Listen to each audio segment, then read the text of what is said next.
Hello friends, नमस्कार। मैं प्रियंका स्वागत करती हूँ आप सभी का आपके अपने चैनल टारगेट टीचर जॉब में। जैसा कि आपको थंबनेल देख के पता ही चल गया होगा कि जब भी हम डेमो क्लास अटेंड करते हैं तो हमें किन किन बातों का ध्यान रखना चाहिए। जैसा कि बहुत सारे स्टूडेंट हैं जिन्होंने अपना डीएलएड और बीएड कंप्लीट कर लिया और वो अब कहीं ना कहीं टीचिंग करना चाहते हैं। तो जब भी उन्हें कोई भी स्कूल ज्वाइन करना होता है तो वहां पर उनका डेमो क्लास होता है। तो डेमो क्लास से हम किस तरह से दें जो कि काफी इम्प्रेसिव हो और हमारा सिलेक्शन हो जाए, तो आज हम इसी टॉपिक पे बात करेंगे। तो चलिए शुरू करते हैं आज का वीडियो। तो welcome back my channel target teacher job again. तो अभी सबसे पहले हम देखेंगे, बात करेंगे यहाँ पर कि किस तरह से डेमो क्लास अटेंड करने से पहले हमें किन किन बातों का ध्यान रखना चाहिए। तो पॉइंट नंबर 1 है कि हमें ड्रेसिंग सेंस के ऊपर ध्यान देना चाहिए, यानी कि हमें अपना गेटअप बहुत ही अच्छा बना के रखना चाहिए। एक तरह से जो टीचर का गेटअप होता है, अगर हम एक लेडीज हैं तो सबसे पहले प्राथमिकता देनी चाहिए कि हम साड़ी वियर करें, क्योंकि साड़ी एक कंप्लीट टीचर का ड्रेसिंग सेंस बनाता है।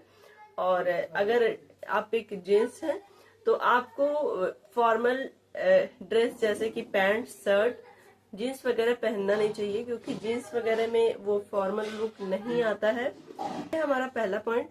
और दूसरा पॉइंट ये कि जब भी हम डेमो क्लास में जाएं तो डेमो क्लास के लिए जाने पे क्लास में जब भी हम एंट्री करें, फिर क्लास में एंट्री करने के बाद बच्चों को गुड मॉर्निंग विश करना, गुड मॉर्निंग चिल्ड्रन।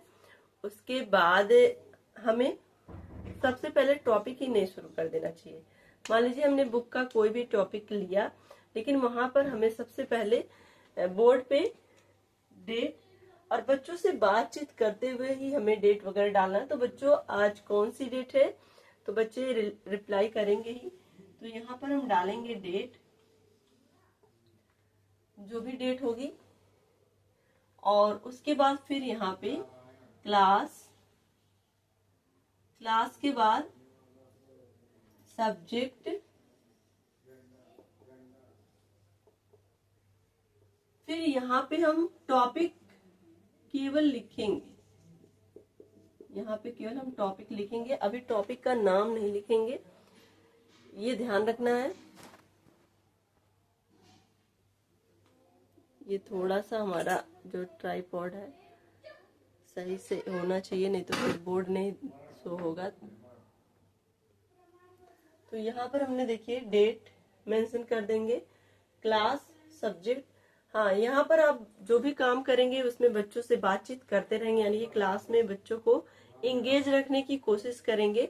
तो जब भी आप डेट लिखेंगे, हालांकि आपको डेट पता है फिर भी बच्चों से जरूर पूछेंगे, तो बेटा आज कौन सी डेट है, तो बच्चों आज कौन सी डेट है, तो बच्चे रिप्लाई करेंगे ही। फिर उसके बाद टॉपिक, यहाँ पर सीधे हम टॉपिक राइट नहीं करेंगे, बल्कि हम अपने टॉपिक पर आने से पहले बच्चों से क्वेश्चन पुटअप करेंगे। जैसे अगर हमारा टॉपिक है प्लांट,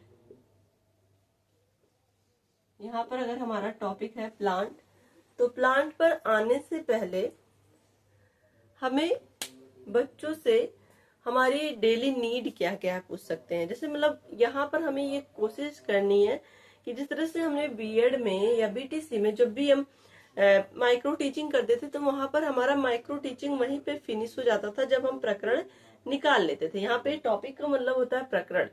तो यहाँ पर अभी हम तुरंत टॉपिक नहीं लिखेंगे, केवल यहाँ टॉपिक की हेडिंग डालेंगे। और अगर हमारा टॉपिक है प्लांट, तो प्लांट से रिलेटेड क्वेश्चन पुटअप करेंगे, जैसे कि हमारी जो नीड्स है वो क्या क्या है, तो बच्चे बताएंगे। या हम जीवित कैसे रहते हैं, तो उसमें बच्चे बताएंगे कि हम जीवित रहते हैं खाना और पानी और ऑक्सीजन के थ्रू। तो ऑक्सीजन हमें कहाँ से मिलता है, तो बच्चे बताएंगे कि हमें पेड़ पौधों से मिलता है। तो यहाँ पर इस तरह से हम ये टॉपिक, यानी कि ये टॉपिक प्लांट आ सकता है, यानी कि प्रकरण हमें मिल जाएगा कि हमें हवा जो मिलती है या ऑक्सीजन जो मिलता है वो हमें प्लांट से मिलता है। तो आज का हमारा टॉपिक है प्लांट। तो इस तरह से हम अपने प्रकरण तक, अपने टॉपिक तक पहुंच सकते हैं। और इससे क्या होगा कि हम बच्चों को उनके प्रीवियस नॉलेज से कनेक्ट कर पाएंगे। और इस तरह से जब हम टॉपिक स्टार्ट करेंगे तो बच्चे इंटरेस्ट लेकर के पढ़ना शुरू करेंगे। क्योंकि आप खुद सोचिए कि जब हम बच्चे थे, क्या कोई टीचर आता था तो तुरंत हम अटेंशन में बैठ के या हमारा दिमाग अटेंटिव होकर के तुरंत पढ़ाई करना स्टार्ट कर देता था? नहीं करता था। कहीं ना कहीं हम खुद को थोड़ी थोड़ी देर पे ही कंसंट्रेट कर पाते थे। तो सेम कंडीशन यहाँ पे हमारी क्लास में भी है कि जब एक टीचर आता है पढ़ाने तो टीचर की बातें सुन सुन करके ही बच्चा कंसंट्रेट हो पाता है। तो यहाँ पर ये जब टॉपिक आ जाएगा प्लांट, तो फिर कहीं ना कहीं बच्चा कंसंट्रेट हो जाएगा। फिर आप अपने टॉपिक को कंटिन्यू करेंगे और उससे रिलेटेड बीच बीच में जो भी क्वेश्चन होगा, जो चीजें आपने पढ़ाई हैं उससे रिलेटेड क्वेश्चन भी आप पुटअप करते रहेंगे।